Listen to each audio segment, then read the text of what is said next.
was aware that we haven't done any videos for a little while, with it obviously being the off season. We took some time just to have a well-deserved break. I do still have plenty of footage to work through, and I've got still some things in the pipeline from last season to wrap up, but I thought we'd do a quick update. We've had some more questions that I wanted to answer, so I thought we'd just give a quick little update and answer some of those. I've taken some time out. I've been doing some things at home. We've started our winter sports season. Dad has been busy in the shed, as usual, still preparing for the next season. So that leads me on to our first question, which was from Jordan, which was, what's 3 things Baz and Blair both do in the off season to prepare for the new speedway season, which is kind of also the same for the road racing season too. I'm going to answer this one because I already know what you do, what I think you do. They both are very physical. Blair has actually, I've roped him into training with me, and we've got quite a cool little setup going on in our home gym at the moment, so I've roped him in to do some training with me. But they both, I don't know if we've ever mentioned actually in any of the other videos, that they've also historically done a lot of running together. They've competed in events for that too. I know they haven't done as much as they'd wanted to, because also another thing they do to prepare in the off season is of course then prepare for the next season. So that includes often stripping down bikes fully, doing different work. There's still probably like secret squirrel stuff that we can't mention just yet. That's for next season. But they spend a lot of the time then preparing for the next season, both, I guess, physically, the bike, and also there's a lot of behind the scenes stuff that happens. Blair's often very heavily involved with, and I help him out with, then obviously gaining more support or seeing if people want to carry on supporting us into the following season, because that's also a huge part. I think that takes everything off really, doesn't it? Yep. Anything more or less does. No, not really. Yeah. Just on the physical side of it, we both keep ourselves pretty fit, and we do a fair bit of running, and obviously with Joe having the home gym, keep ourselves fit and healthy for the coming season.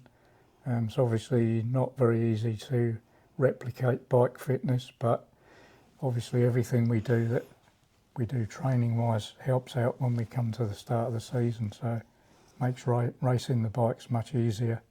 It's also good for your mental strength. Long distance running, obviously you've got to be pretty well prepared mentally, so that also helps out for all our racing throughout the season. So just a good general fitness really to kick things off. We've had some other questions from Rob, one of which I think is very relevant to right now. Has Barry ever raced Isle of Man, and if he did, how did he prepare for it? Unfortunately, no, I haven't raced at the Isle of Man, but I was fully prepared to race at the Isle of Man in 2015. We'd sourced the bike from the UK, got everything prepped and ready to go, and unfortunately I had an accident down in Christchurch and damaged a previously broken collarbone, which snapped one of the plates in my shoulder and damaged my shoulder quite badly. So that ruled me out of going to the TT probably 2 months out. So yeah, it was something that very unfortunate, but someone else stepped in and raced with Robbie on the bike that we'd sourced and prepared. Then the following year there's been another opportunity which kind of fizzled out, so it's kind of something that's been put on the back burner. It's something I'd love to have done. It's probably one of the things out of all my racing that hasn't been ticked off, but obviously there's an age restriction now too, which kind of makes things a little bit harder to get an entry for. But yeah, I've kind of put it to rest at the moment and just concentrate on the road racing that I'm doing now in New Zealand. Yeah, I remember when you were looking at preparing to do it, when you had the first opportunity before you'd injured yourself, you did countless number of laps Oh, on I- YouTube. yeah, Hey, yeah, like yeah. you I sat and spent- watched. Yeah, I spent well over a year doing all my course preparation, so I pretty much knew the whole course. You still do. Yeah, I still know the course off Yeah. by heart now, and actually was watching some of the TT stuff from this year and just calling out the names just before each bike got to each part of the course, so I can still remember it really well.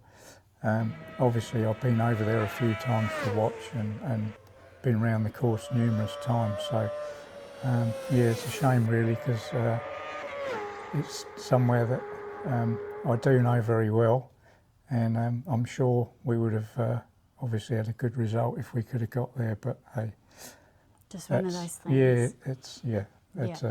gone Yeah. now, so yeah. Rob also asked, he also wondered, would Blair take up swinging on the hard track with Barry? And you put Well, no. Although we must add, we did kind of have discussions, didn't we? Because last year, when obviously we unfortunately found out Stu wasn't very well, and we kind of went through the options of what might happen. It was kind of thrown out there, wasn't it? was, Like, yeah. would Blair get on the side? But I guess that's the one big difference, is that actually, well, for a start, he's actually very tall, which kind of changed things setup-wise, but also just the biggest thing, that Speedway is totally different to road racing, isn't it? Yeah, And that actually, well, I think we came to the conclusion that actually this was probably the best, well, one of the ways you could describe it was that when you started Speedway together, you knew that you were both on an even, because neither of you had done it before. Yep. So that's how you got into It was a together. learning curve for us both from the start. So, Whereas obviously you've got a lot of experience on the F1 bike and Yep. Blair has none. So we didn't think that actually that would be a very good match. No, the other thing was, previous to that, I'd taken Blair out on the smaller 600, the F2, and I think probably after 2 laps, it was enough to convince Blair that this probably wasn't for him. It's also, I think the speed and the G-force part kind of brought that home to him, that this probably wasn't the thing for him. So he got off and said, yeah, probably, maybe not. no.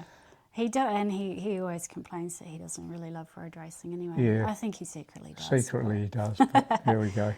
There was also a cheeky third question from Rob, that racing at Wanganui on the cemetery circuit, are the gear ratios much the same as the motorcycles? He thinks that Mitries had said he stays in second gear, or suspects after the start. Are sidecars much the same? No. So, although we use a standard motorcycle engine and gearbox, obviously we're pulling around quite a bit more weight.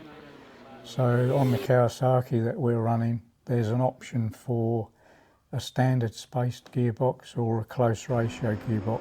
So for Wanganui, I always opt for the close ratio gearbox, so I've got more options.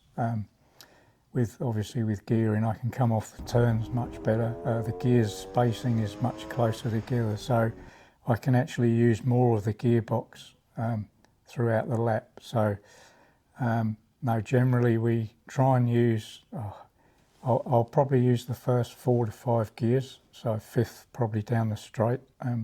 Obviously the overall gearing is a lot lower too, with it being such a small track, and actually having to get off the start too.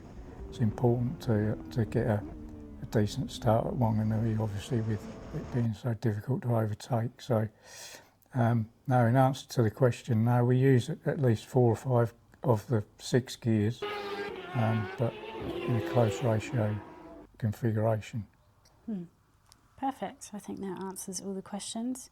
And like I say, we do still have plenty to come. We just have to find some time to to put it all together, but we will. And so, as we've always said, if anyone has any further questions or anything they're itching to know, please do pop it in the comments below, and we will try and answer them as soon as possible. We are starting to, well, it's the beginning of winter now, so we're still very much in the off season, but there's still plenty that I kind of want to delve into, and when we've got the time, we'll pop together some more videos kind of showing a lot more behind the scenes stuff of what happens, but we hope you're still enjoying them and we're glad to still have you here.